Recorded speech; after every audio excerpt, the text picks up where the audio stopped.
وا خۆشبەختانە ئێستا دەبینن لەو بودجەیە یەکێک لە گەورەترین پرۆژەکانی ڕۆشنبیری و هونەری لە پایتەختی ڕۆشنبیری لەم شارەیە جێبەجێ کراوە و هاتۆتە خزمەت ڕۆشنبیران و هونەرمەندان.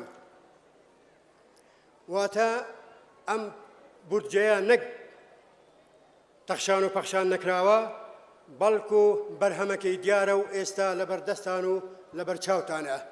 ئەمە سەرەڕای ئەوەی کە بەدەیان هۆڵ و بەدەیان گەلەری و کتێبخانەی لێ چاک کراوەتەوە و نۆژەن کراوەتەوە.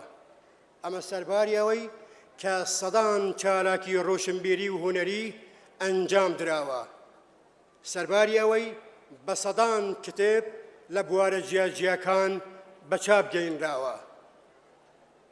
دیسان بەشە بودجەیەکی تریش ماوە کە دەوروبەری 7 ملیارێک دەکا تەرخان کراوە بۆ دوو پرۆژەی تری گرنگی ئەم شارە کە یەکێکیان سەرای سلێمانیە کە دەبێتە مۆزەخانەیەکی هاوچەرخ و هەر گەشتیارێک سەردانی بکە سەرتاپای مێژووی سلێمانی لەو مۆزەخانەیە دەبینێتەوە.